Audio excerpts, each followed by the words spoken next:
The winter of 1943 pressed upon the earth like a clenched fist.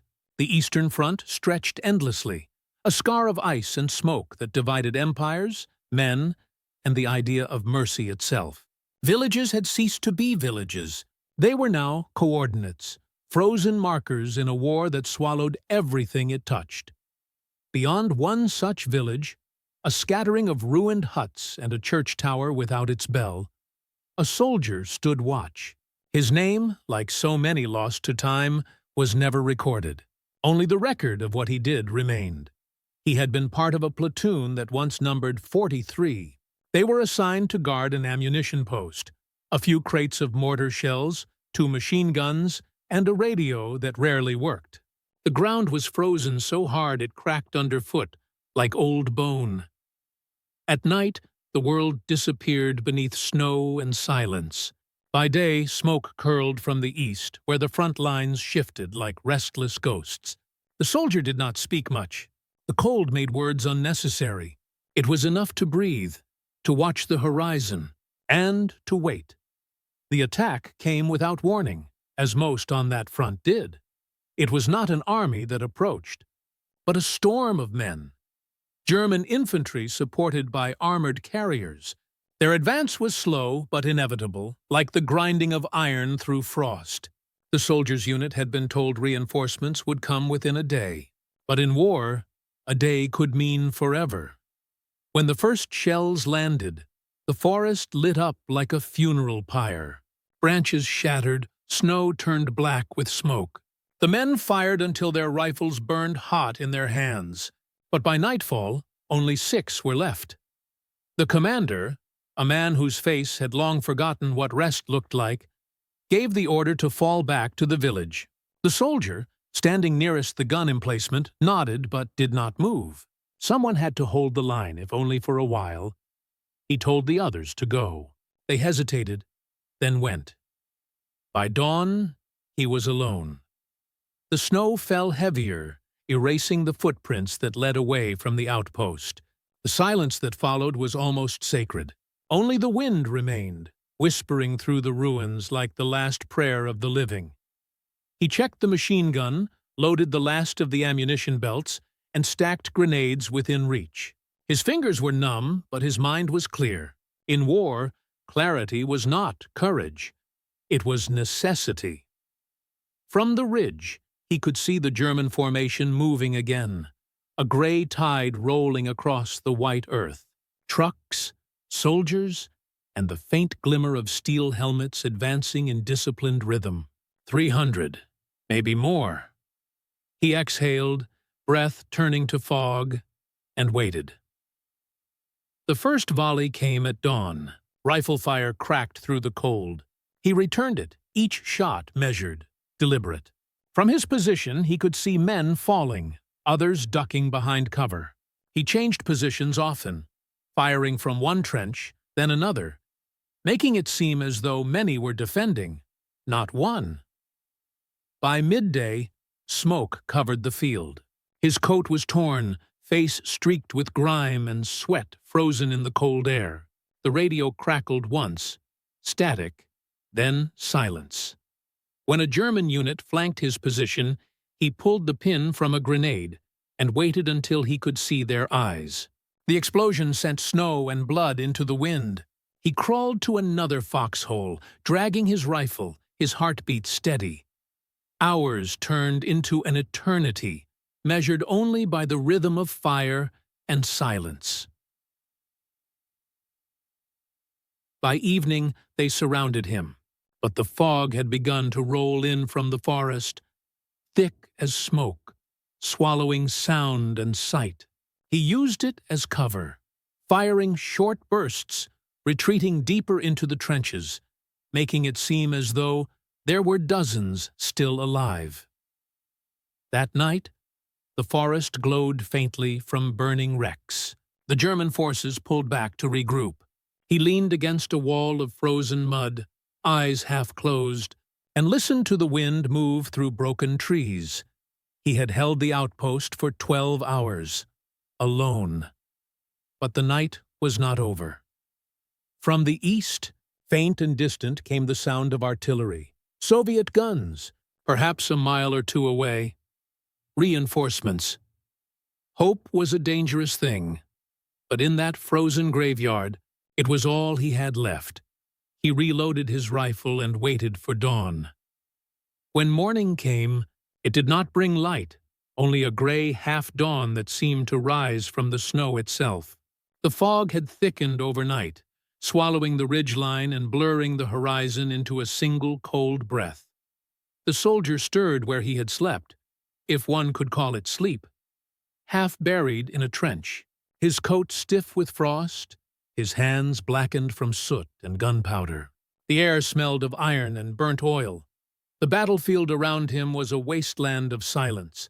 The frozen bodies of men and machines lay scattered in the white expanse, faintly steaming where warmth still clung to them. Crows circled high above, black flecks against the pallid sky. He listened. Nothing. And then a sound, distant at first, like the roll of thunder. But thunder did not come from the east in winter. It grew, slow and steady, until the earth itself began to hum. Engines. They were coming again. He rose, shoulders aching, every muscle screaming with fatigue. He checked his ammunition, a single belt for the machine gun, 6 rifle rounds, 3 grenades. It would have to be enough. He moved with the practiced quiet of someone who had long learned that noise invited death. Crawling from trench to trench, he reset the gun on a new ridge of snow, its metal biting cold into his palms. From there, he could just make out the faint shapes of German vehicles moving through the fog. The second attack began at dawn's edge. It came not as a charge, but as a hunt. Soldiers fanned through the mist, advancing in cautious groups, rifles raised. They expected resistance. They did not expect one man. When the first silhouette appeared, the soldier fired. Short, controlled bursts that cracked through the fog, like the snapping of ice. 2 men fell, then 4. The rest ducked, shouting orders in clipped German. He shifted position again, fired from another angle, then another. His aim was not random. Each shot placed to suggest a defensive line rather than a single hand. He had turned deception into a weapon sharper than steel. Mortar rounds began to fall. The ground heaved beneath him, snow and soil thrown into the air. He felt the concussion in his chest. The world narrowed to flashes of fire and the thud of impact. He waited through the bombardment, lying still as the dead. When the shelling stopped, the Germans advanced again, believing the position destroyed. That was when he struck. A single grenade rolled down the slope toward them. Then another. Explosions tore through the white fog, and men fell screaming into the drifts. He moved again, limping now, half blind from the smoke.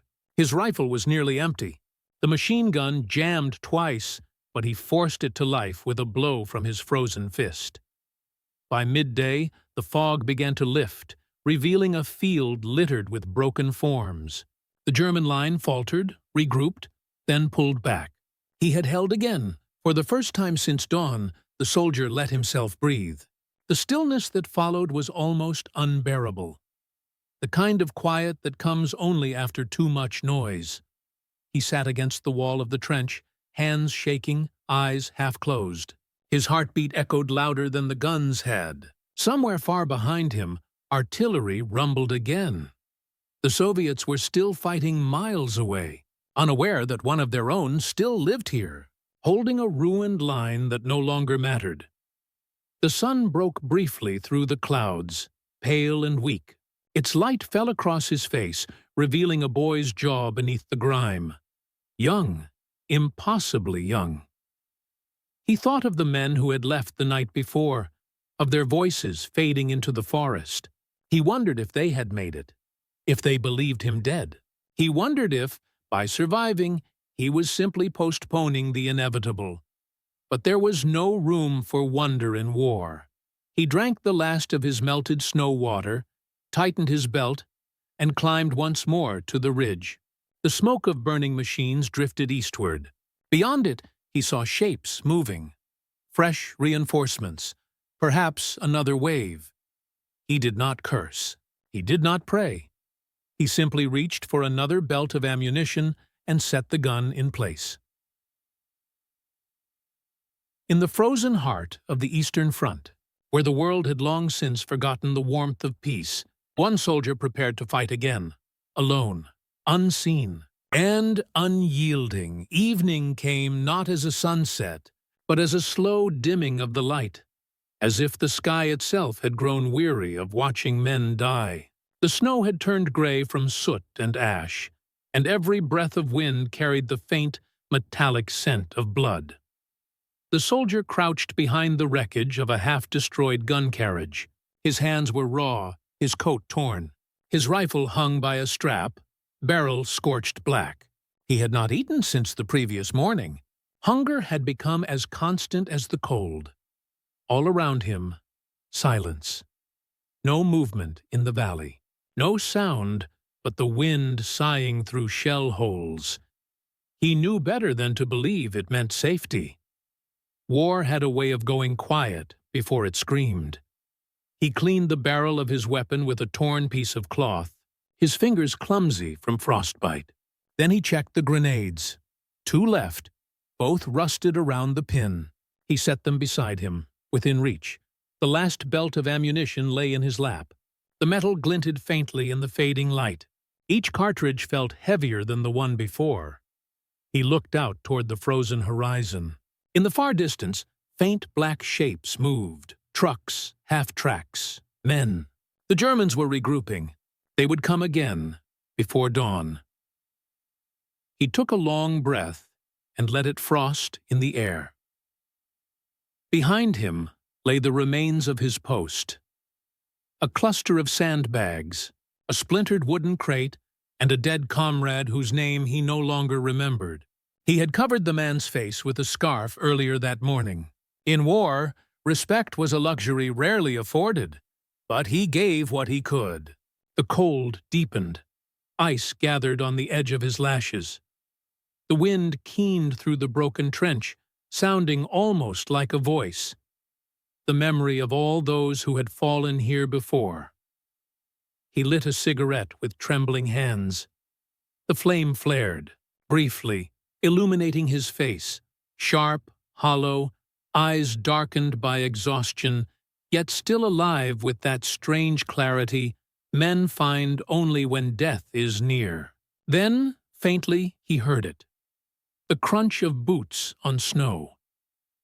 He dropped the cigarette, crushed it beneath his glove, and pressed his cheek to the frozen dirt. The sound came again. Not many. Maybe a scout patrol. He waited until they were close.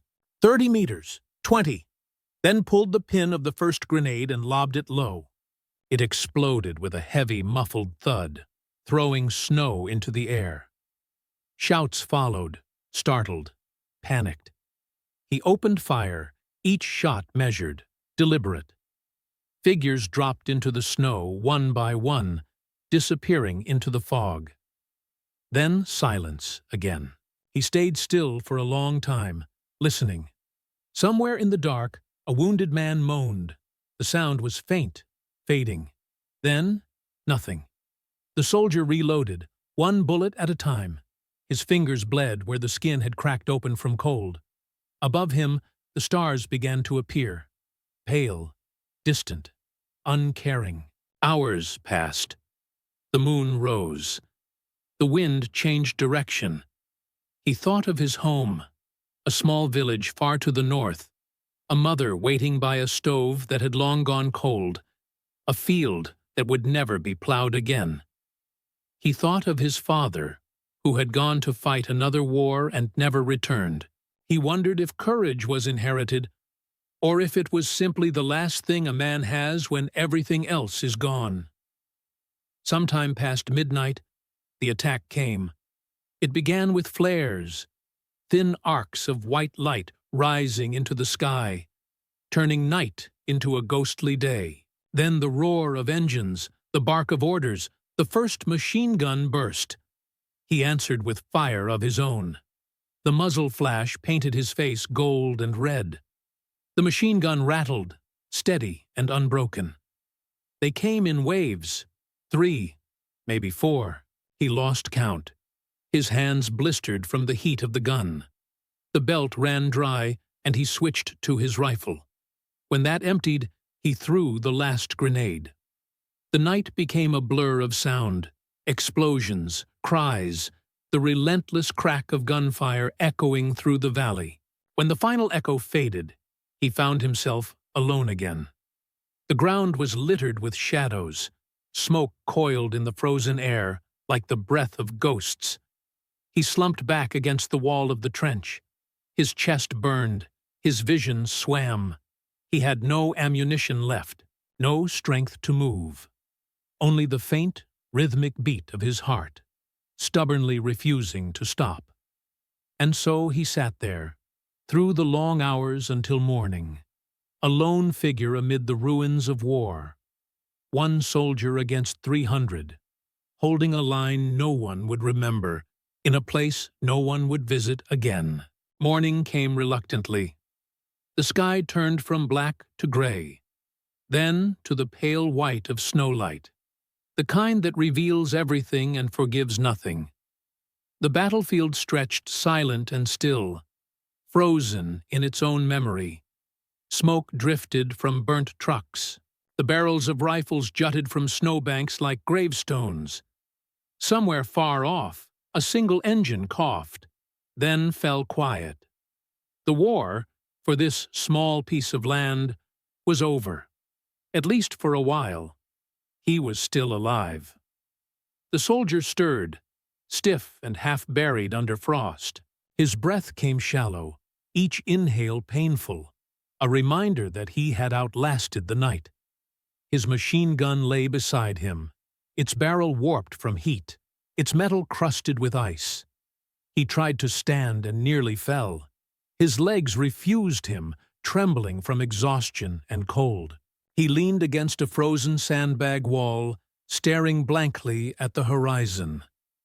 The world seemed unreal, washed of color, emptied of sound.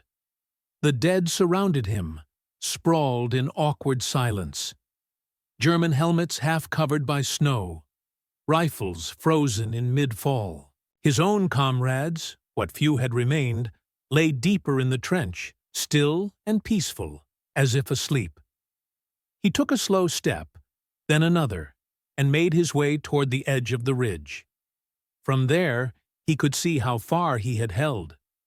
The valley below was scarred by craters, the forest line blackened from shell fire. Yet, beyond that, faintly, distantly, the red banners of his own army fluttered in the wind. He had done it. He had held the position long enough. For hours he sat on the ridge, unable to move. The cold no longer bit. It simply existed. He watched the snow fall gently onto the wreckage, covering the horrors of the night, as though the world itself wished to forget.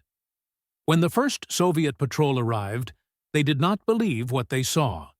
They found him half-conscious beside the U gun, his coat torn, his face gray, surrounded by the bodies of nearly 300 enemies. At first, they thought he was dead. Then his hand moved, barely, as if brushing away a dream. They carried him down from the hill, whispering to each other in disbelief. The officer leading the patrol paused beside the frozen machine gun and stared. "One man," he murmured. No one answered. By the time they reached the field station, word had already begun to spread. A soldier had stood alone through the night, holding the line against impossible odds. Some called it madness. Others called it heroism.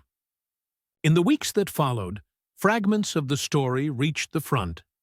Letters carried it from trench to trench, each retelling bending the truth slightly. Some said he had fought for 12 hours, others for 24. Some said he killed 300, others said 500. The numbers didn't matter. What mattered was the message. One man had refused to fall. When he awoke days later in a field hospital, he did not ask what medals he would receive. He asked if the village beyond the valley still stood. It did. He closed his eyes and turned away, his face expressionless. For him, victory was not triumph, but survival. And survival was merely another kind of endurance. He spent the rest of that winter in recovery, his hands wrapped in bandages, his lungs scarred by smoke. The doctors called him lucky. He did not agree. He called himself alive. And that, in war, was rare enough. In spring, the snow melted and the dead were buried. The ridge where he had fought was marked with a small wooden post. No grand monument, no carved stone, just a simple board with a name burned into it by a medic's lighter. When asked later about that night, he said very little. "I did what I was told," he said. "I stayed. That was all." Years would pass. The front would move westward, the war would end, and peace, if one could call it that, would return. But on maps, that ridge would be remembered by a new name: the Line of One. Decades passed. The world changed. The roar of artillery became a memory, and the fields where men had once fought turned green again. Villages were rebuilt, children were born, and the sound of trains replaced the sound of guns. Yet somewhere, deep in the forests of the Eastern Front, the earth still held its secrets.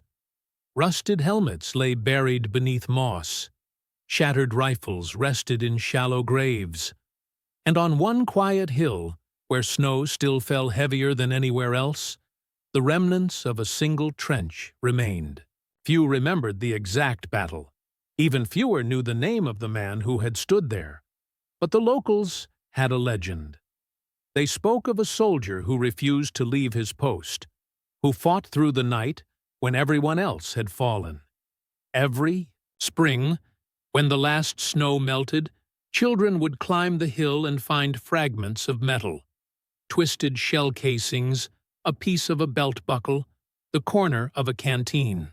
They would carry them home and ask their grandparents about the war, and the elders would always answer the same way. "There was one man here. He didn't run. That's why the village still stands." In an archive years later, a historian came across a faded field report. The ink had run. The paper smelled faintly of smoke. It was dated February 1943.